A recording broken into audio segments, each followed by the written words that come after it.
Hi students, welcome to Sunil's tutorial. I'm Sunil Mirwani and today we'll be doing this chapter called as coordination compound. Let us see the crystal field theory today. We're going to learn about the crystal field theory.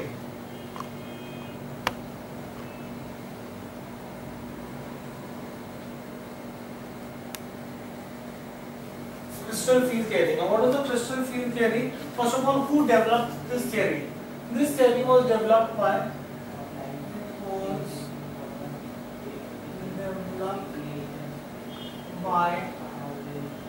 H. Bell.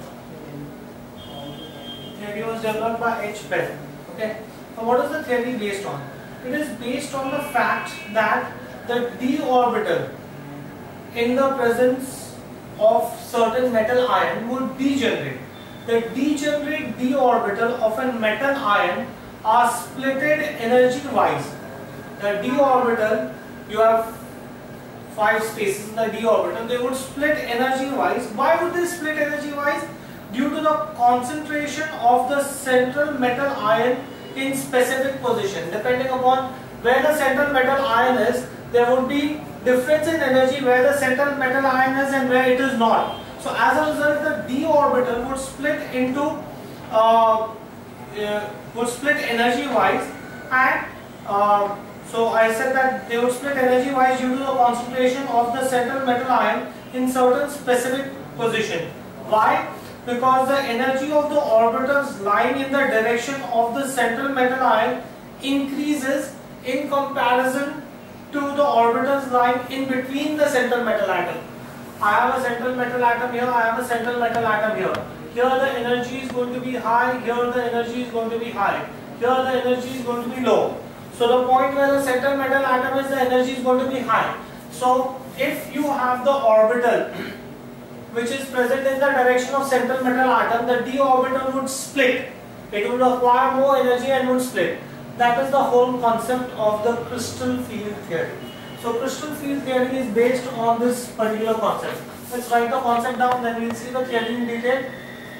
It is based on the fact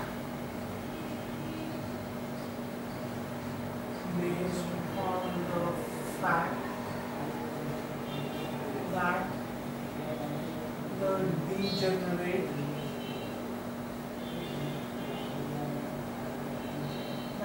degenerate d orbital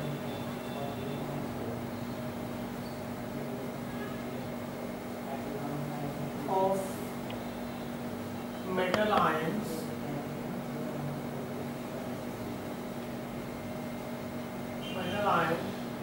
are splitted energy wise.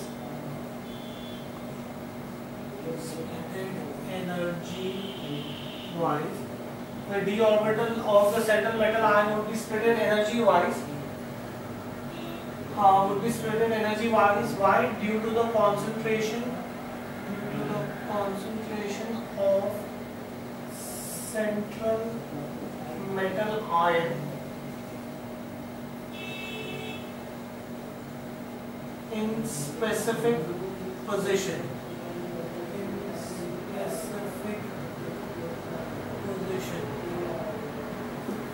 Right? Now if you remember your hybridization theory, if you had seen your p orbital, this was how the p orbital was. But in the presence of another orbital in its which would come close to it, then the p orbital would be inclined in one direction and would become smaller in the other direction. That is what they mean to say.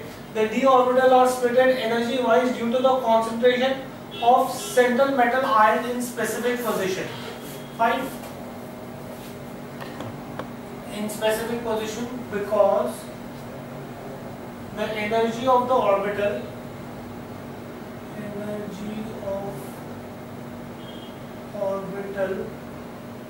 lying in the direction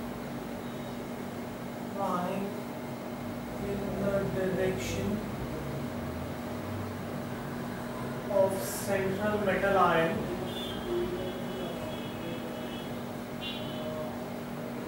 because energy of the orbital lying in the direction of central metal ion increases in comparison increases more in comparison to the orbitals.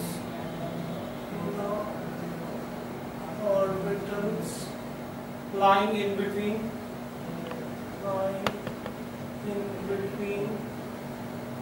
the central metal ion.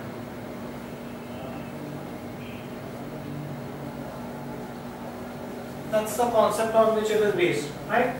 Thus, I can say energy-wise, two groups of d orbital can be seen. If I am saying that the d orbital will be split, there will be two groups of d orbital formed.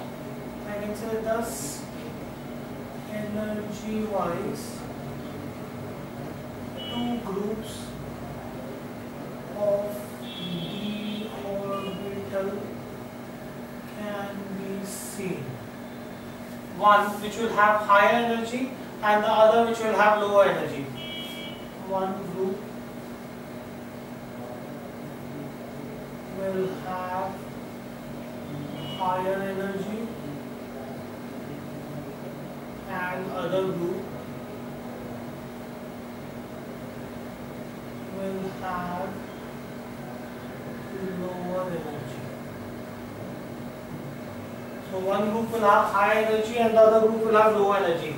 This splitting of the 5 degenerate orbitals, I hope you all remember that d orbital can take a maximum of 10 electrons. So it is going to be made up of 5 small parts. So I can say that this splitting of 5 degenerate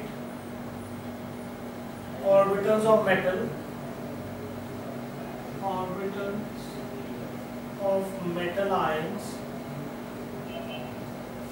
metal ions into a set of orbitals having different energy,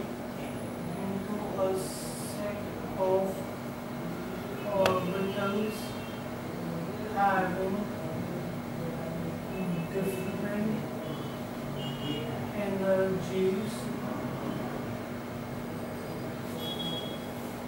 is called crystal field splitting. So when you split the d orbital into two energy levels, then that process is called as crystal field splitting, right? Now actually let us see how does this happen. Let's see the salient features of the crystal field theory.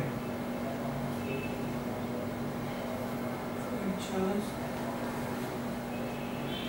of crystal field theory. Henceforth I write crystal field theory as CFT.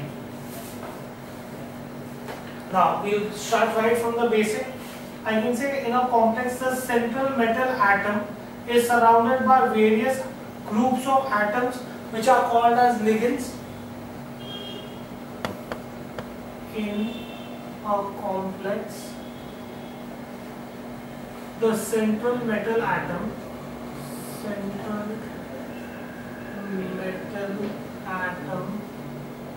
is surrounded by an atom or group of atoms called ligands. You already know this. Now, the ligands could either be negatively charged ions or neutral molecules which are capable of donating a lone pair, right? So the neutral ligands are, in neutral ligands, the most electronegative atom points towards the central metal ion. So I can say that the ligands are either negatively charged ions or neutral molecules possessing lone pair of electrons. Right? In neutral ligands also, in neutral ligands, the most electronegative atom, obviously if it is a neutral ligand it will be made up of group of atoms. Out of that, whichever is the most electronegative atom. In neutral ligand, the most electronegative atom. For example, if I consider a neutral ligand like water, if I consider water, it's a neutral ligand. It's capable of donating a lone pair, or in which between hydrogen and oxygen, oxygen is more electronegative. So in neutral ligands, the most electronegative atom points towards the central metal ion. Right? Next, both the metal ion and ligands act as point charges. Central metal ion. What is an ion? An atom or a group of atoms that has lost or gained an electron. So that means it is going to be a charged particle. So instead of calling it as a charged particle, we call it as a charged point. Similarly, a ligand is also a charged point. So I can say both metal ion and ligand act as point charges, right? So there are two charged particles. The interaction between the electrons of the metal and ligands, the interaction between the electrons of metal and ligand is purely electrostatic. Right, both of them. There is going to be an electrostatic force of repulsion between them, not attraction, repulsion between them. Okay, now comes the interesting part. Right, when the ligands approach the metal atom, the electrons of the metal atom and ligands will repel each other. This repulsive force will degenerate means break, will degenerate the d orbital and will split it into two groups. The degeneracy. What is the degeneracy? Remember when I was doing the valency bond theory, I showed you these boxes. These are your degeneracies. You would split the degeneracies into two groups, right? So when the ligand approaches the metal atom,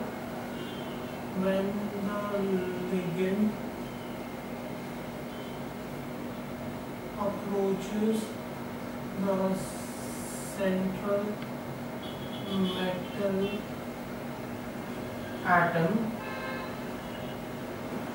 electrons of the central metal atom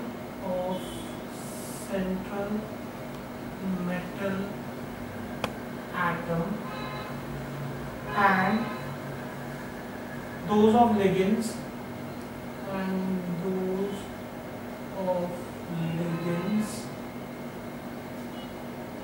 repel each other. Obviously, like charges will repel each other. This force of repulsion, or these repulsive forces, destroy the degeneracy,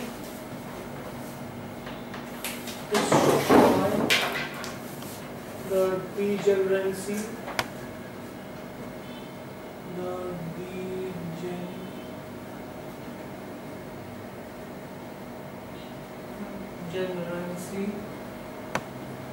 of the d orbital and split them into two groups.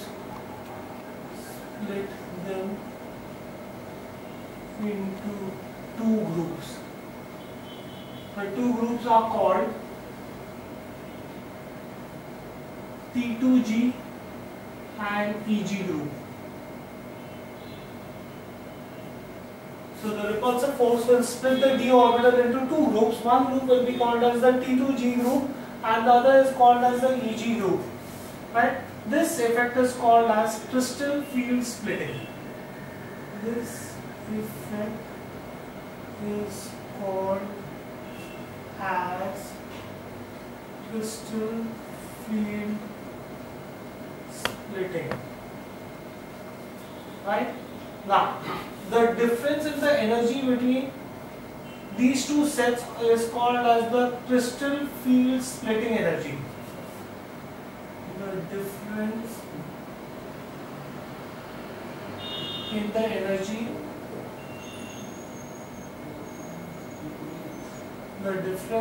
energy in between these two sets is called crystal field splitting energy,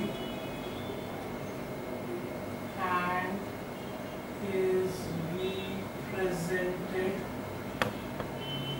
by delta. Right? So the difference between, if it is going to split it into two groups, one group will have high energy, the other group will have low energy. The difference between the energy of these two groups is called as delta, or it is called as the crystal field splitting energy. This energy, this difference is often measured in terms of arbitrary,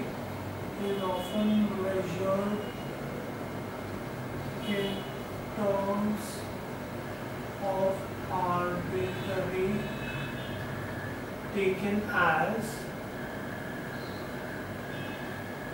10 dq. Right? Generally we say that the difference between them is 10 dq. That's an arbitrary number, just a random number. Okay? Then I can say the electrons of the metal atom occupy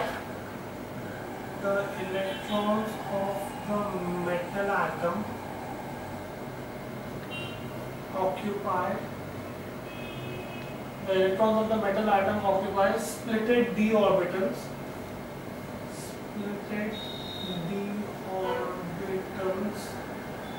strictly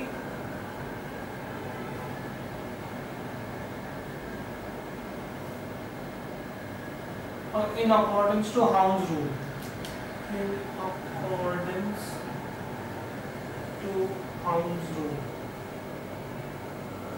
It is Houns's rule that determines how the orbitals will get filled. Right? The electrons first occupy those d orbitals.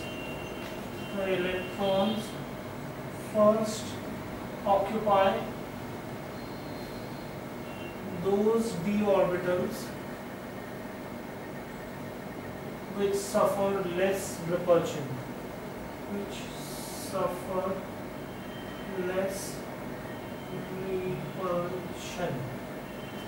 Right? That is the orbitals which have their lobes furthest away from the direction of the ligand. Okay?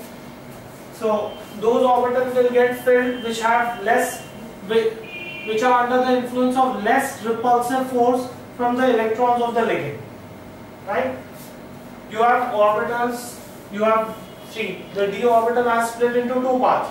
Right? One of them will be close to the ligand atom, one will be further away from the ligand atom. So which orbital will get filled? Those orbitals will get filled which are further away from the ligand out of the two groups. Right? Next, the theory does not take into account any overlapping between the orbitals, like the valency bond theory. Theory does not take into account any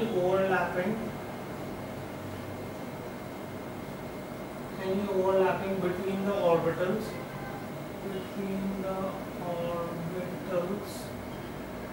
of the central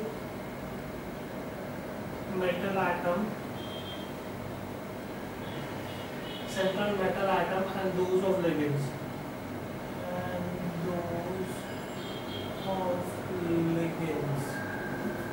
Right? Hence the theory totally rules out the possibility of any covalent character in the complex. If it is not considering overlapping, that means it cannot consider that there will be a covalent bond formed. Right? Covalent bond is formed only due to overlapping. The theory does not consider overlapping. That means it does not consider the formation of covalent bond. Hence, the theory totally rules out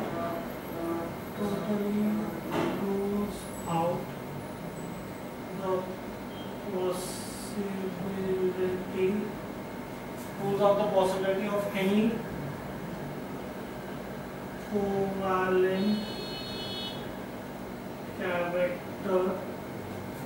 covalent character of the complex.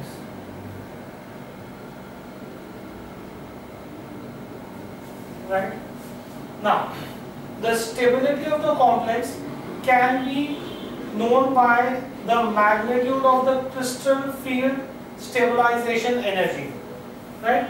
The magnitude of the crystal field stabilization energy depends upon the nature and the number of ligands. So how stable the complex will be will depend upon how much is the crystal field stabilization energy. And the crystal field stabilization energy in itself depends upon how many ligands are going to join to the central metal atom. And what will be the nature of geometry, tetrahedral or octahedral. Right? So I can say that the stability of complex depends, how can quantitatively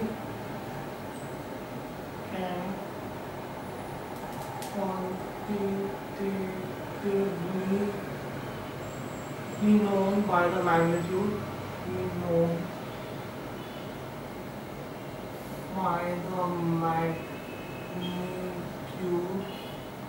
of crystal field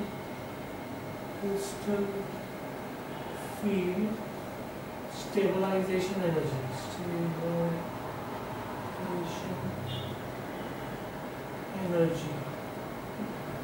Right? The magnitude of crystal field stabilization energy depends upon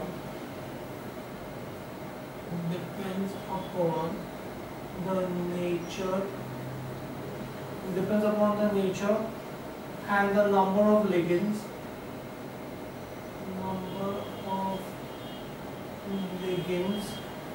and also upon the geometry of the complex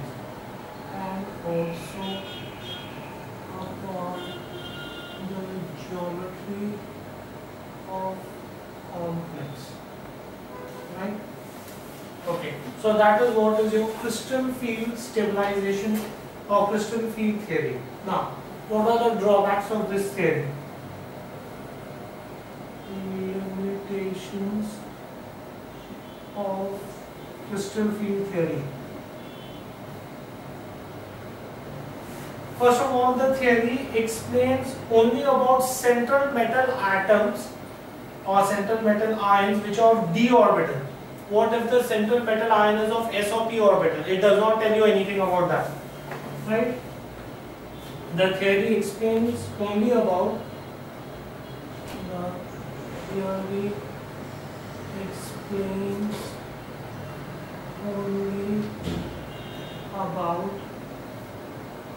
the central metal ion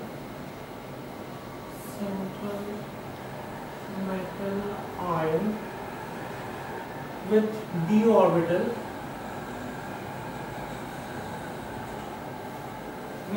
orbital but does not explain about orbital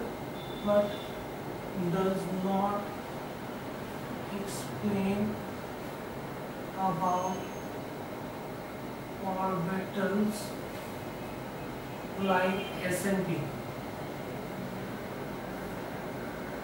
Right? The theory does not explain about pi bonding between the complexes. One, you have the actual overlapping. The other is the lateral overlapping. The lateral overlapping gives rise to pi bond. There is nothing specified about the pi bond. Actually, there is nothing specified about overlapping only. Since they are not talking about sigma bond, where will the pi bond come into the picture? Right? So they can say that the theory does not explain about the theory does not explain about pi bonding between the complexes. 2. You have the actual overlapping. The other is the lateral overlapping. The theory does not explain about explain about pi bonding in complexes. Right? Now, water is a stronger ligand than hydroxy, which is not explained satisfactorily by this theory. Water is a stronger ligand than hydroxy,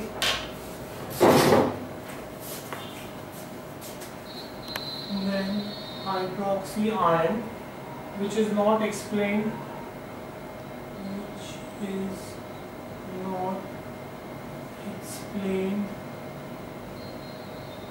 satisfactorily by this theory. Right? The theory does not explain why water is a stronger ligand. Now, according to this theory, the metal ligand bond is ionic. One gives the electron, the other accepts the electron. But cannot explain why partly covalent nature of metal ligand bond. There's, according to the theory, the bond which is there between the metal and ligand is a covalent bond. But when you go to check, the bond which is there between the metal and the ligand is electrovalent bond. But when you go to check by experiment, there is a covalent character present in it. The theory fails to explain why there is a covalent character present in it. Right? So I can say that according to this theory,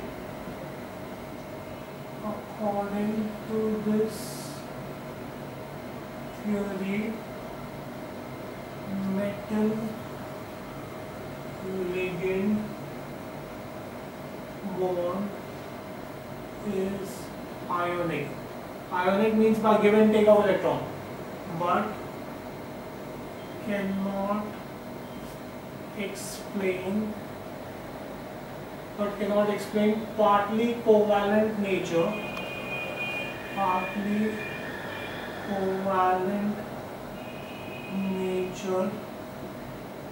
of metal ligand bond. Right? Thus, to explain all the properties of complex would be outside the scope of the crystal field theory. Thus, to explain all the properties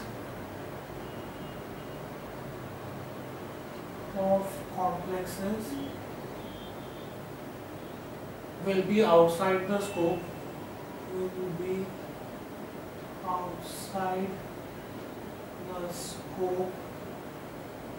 of crystal field theory. Fine, do we get this in clear? Now let us see actually how the splitting of d orbital takes place.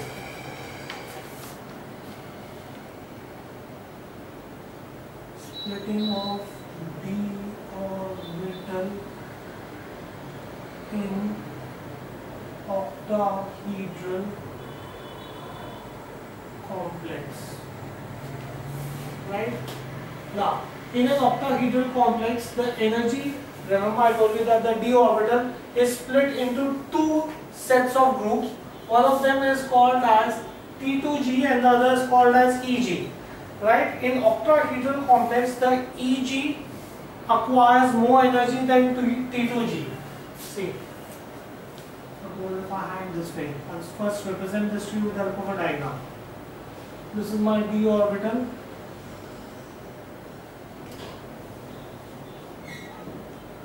Right, this is my d orbital. This is going to be dxy, dyz. I'm going to draw this a little bit so that it's easier for me to write.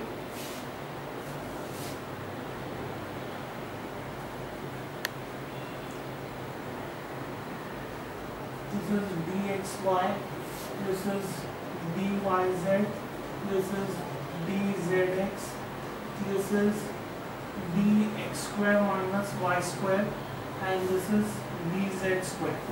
Right? So this is my d orbital. Now, due to the repulsive forces, the energy will increase. So now, see what happens. Due to the repulsive forces between the electrons of the metal and the ligand, the energy will increase. So this will now go to a higher energy level. Right, so now this has gone to a higher energy level. Now this repulsive forces are so strong that they will split the d orbital. The d orbital will split. Now in the case of octahedral, it will split into a high energy which will be called as Eg, which will take 2 electrons and 2 orbitals, not 2 electrons, sorry, 2 orbitals, and it will split into T2G, which will take 3 orbitals. So this is how the splitting of the d orbital will take place. And the difference between them is your crystal field. I told you that the energy between them is going to be called as your crystal field stabilization energy. So that is going to be the difference in the energy group, and that is your crystal field stabilization energy. So I can therefore say that in octahedral complex, energy of Eg is more than T2G, right? The difference between the energy of Eg, the difference between the energy of Eg and T2G is delta 0, which is nothing but your crystal field stabilization energy, which is crystal field stabilization energy. I'm writing the short form. This is how splitting of d orbital will take place in octahedral structure. Now let us see the splitting of d orbital in tetrahedral structure. Of d orbital in tetrahedral structure. How does d orbital split in a tetrahedral structure, right?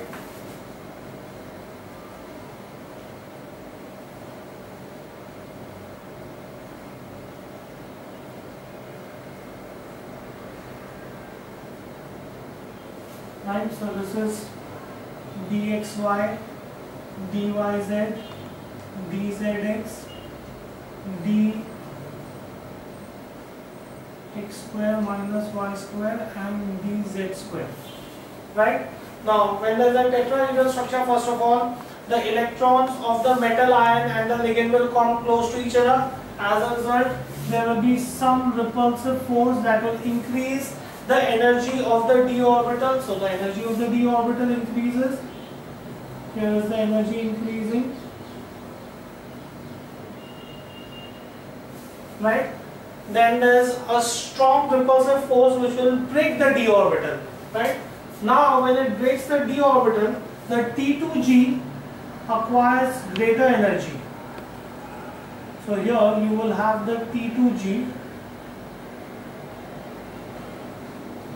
and Eg will acquire less energy. The Eg group will acquire less energy, and this is going to be called as delta T. Right? That is how splitting will take place in a tetrahedral structure. In a tetrahedral structure, what we see is that the T2G group acquires greater energy than the Eg group. Fine, do we get this thing here? Now, let me try to show you the filling of the electrons depending upon the nature of the ligand. Filling of electrons depending on nature of ligand.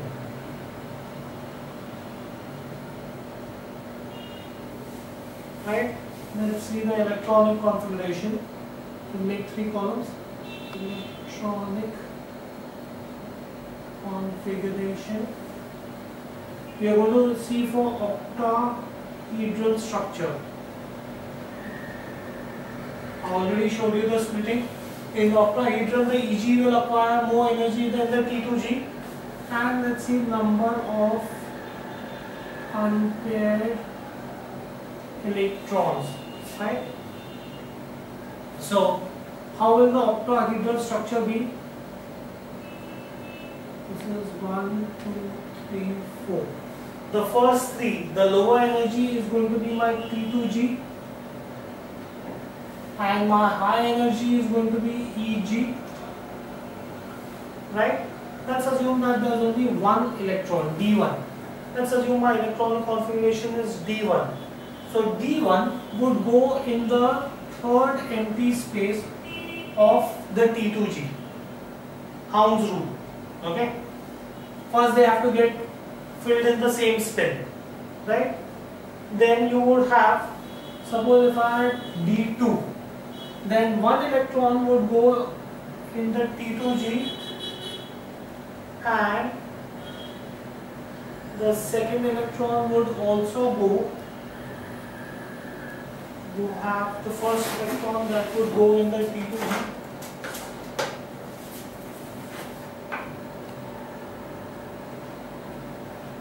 and the second electron would go in the Eg, right?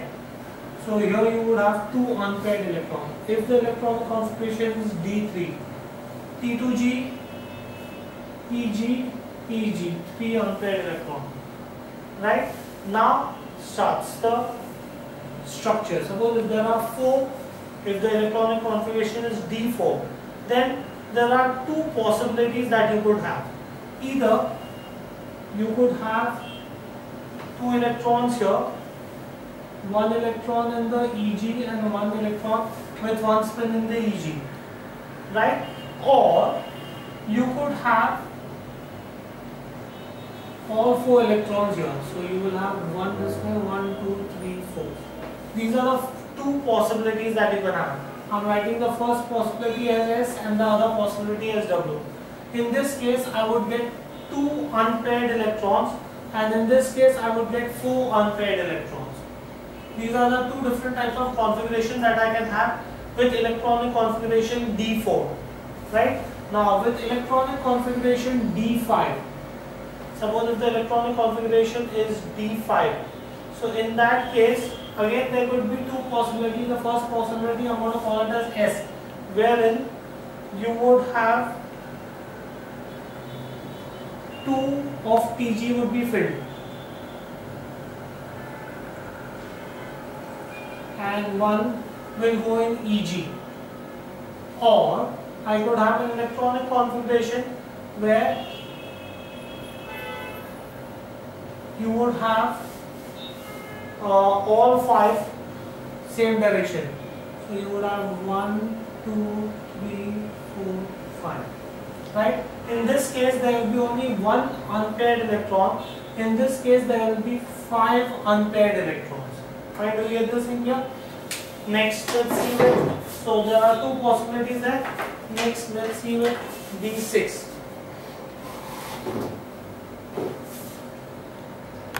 D6, right? D6, you could have two of Tg being filled and one of Eg being filled. Or you could have an electronic configuration where you would have 2, 3, 4, this is 3, 4, 5. That means here I'll have 1. Right? So this is the first 3 are of your T2G and the other 2 are of the Eg. So in this case, there will be 4 unpaired electrons. So either these are the two alternatives I can have, S and W. Either I can have 0 unpaired electron or I could have 4 unpaired electrons with D6. Then with D7, the first configuration will be 2, 4, 6, 7. 2, 4, 6, 7. 2 of EG and 2 of D2G. T2G, sorry. And or I could have 2, 4, 5, 6, 7. Right? So in this case, these are my first 3 are my T2G, the other 2 of the TG.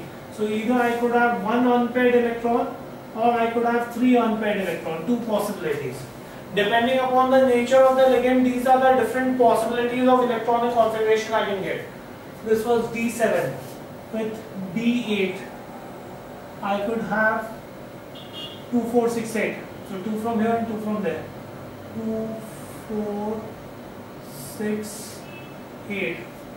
2 from T2G are filled, 2 from EG are filled. Or 1, 2, 3, 4, 5.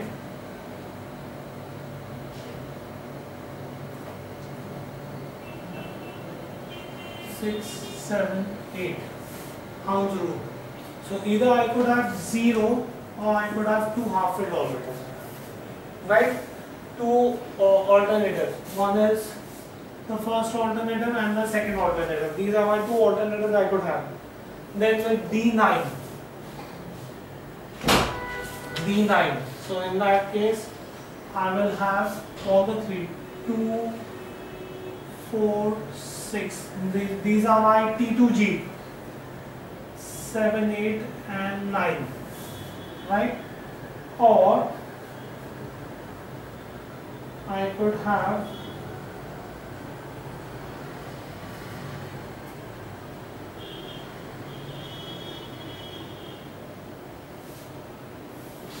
another structure with this. I'll have 1 half-filled orbital, 3 and 2. 3 and 2. There's no other way I could accommodate 9 electrons in this because there's no empty orbital here. All the 3 orbitals of T2G are filled and the 2 are of EG are also filled. Right? So this is the structure that I would have there. And for D10, 2, 4, 6, 8, 10. There will be 0 half-filled orbitals.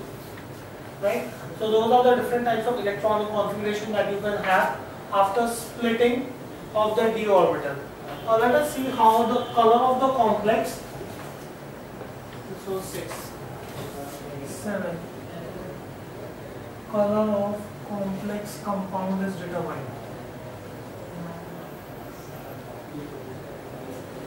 on basis of crystal field theory. Color of the complex compound based on crystal field theory. Now the color of the complex compound depends upon the number of unpaired electrons. Question, sir, why did you waste our time in teaching the electronic configuration? Because I wanted you all to know that it is the number of unpaired electrons that will help you determine the color of the complex. Right? So the color of the complex, I can say that the color of the complex depends upon the number of unpaired electrons and is due to the light which is not absorbed. Is due to the light which is not absorbed, but which is transmitted as complementary color, but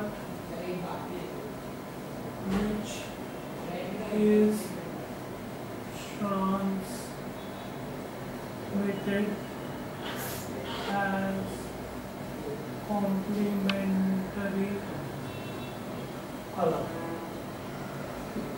Right? Those are the factors on which you would have the color of the complex that would depend. Right? Now, there are certain complexes like copper, zinc, silver, titanium that are colorless because they have completely filled or completely empty d orbitals. I can say that complexes of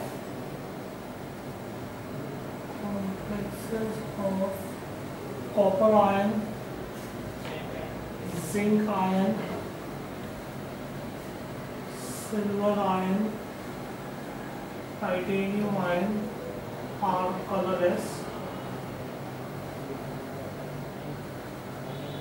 because they have completely filled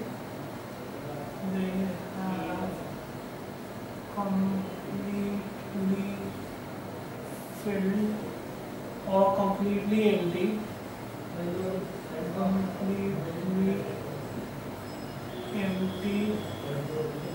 d orbital, right? Moreover, the color of the complex would also depend upon the energy, would depend upon the order of the ligand, right? So that's what is your color of the complex in crystal field theory. Next, let's see magnetic property.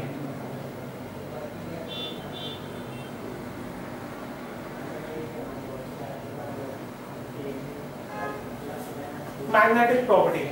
Now,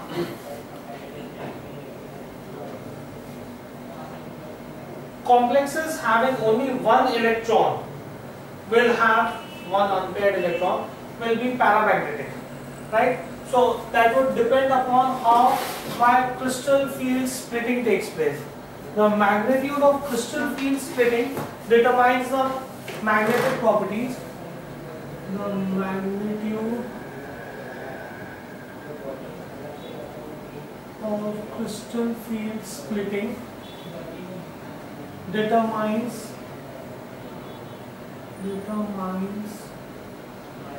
the properties of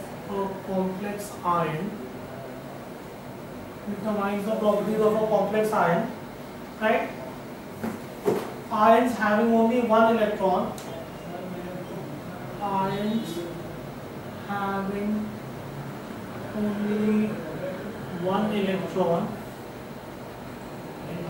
are always paramagnetic.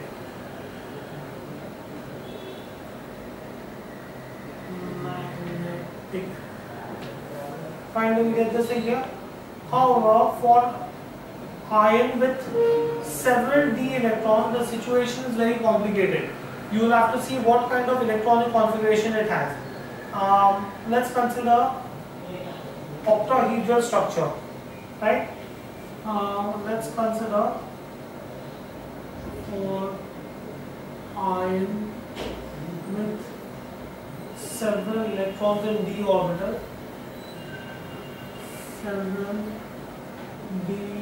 orbital, electron. The situation is more complicated. Right? Do you get this in here?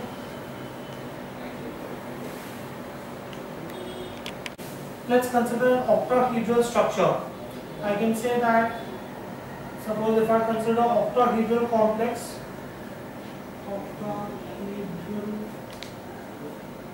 complexes of say hexafluoro ion or if I consider say hexacyano ion,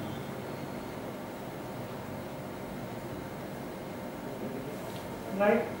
Now in this case ion has electronic configuration PD5. Here Fe has electronic configuration of PD 5, right? Now it has electronic configuration of 3d5. So as a result of this, what will happen is you could have, there are two possible ways in which the 5 electrons can be accommodated in d orbital. There are, we saw this 5 electrons accommodating.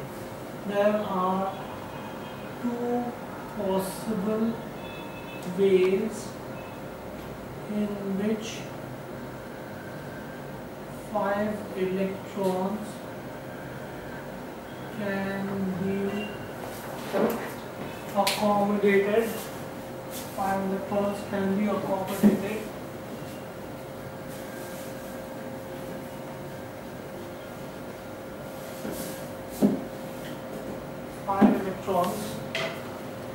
can be accommodated.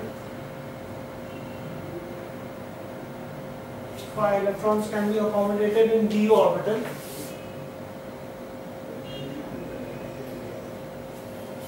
Right? So, depending upon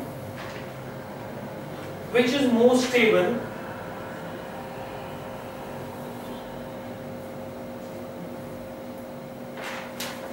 depending upon which structure is more stable, you would have that particular structure selected. Depending, there are two factors that have to be considered here. One, the amount of energy the two arrangements can be achieved by at the cost of either prompting 2 electrons out of the 5 electrons into, if I am doing octahedral, into the Eg orbital, or keeping all of them in the T2G orbital, right? So depending upon that investment of energy, will it give me a more stable complex or no, that will determine whether I will be investing that much energy to push the electrons in the Eg orbital, right? So the actual arrangement of electrons, arrangement of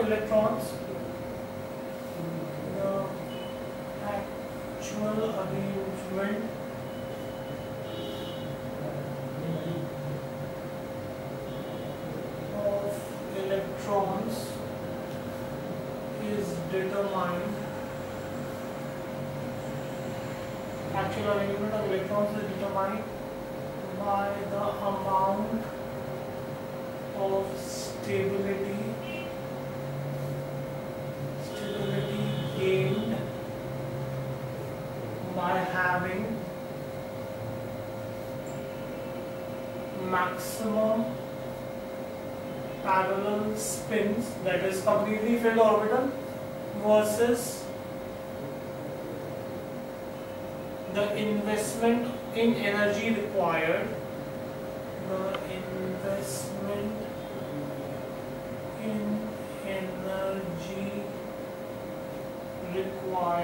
to promote electrons to higher d orbital. So depending upon which will give me a more stable complex, I am going to have different electronic configuration. For different electronic configuration, I will have different number of half-filled orbitals, and that will determine my magnetic properties. Okay, we will stop this here for the day. Thank you very much.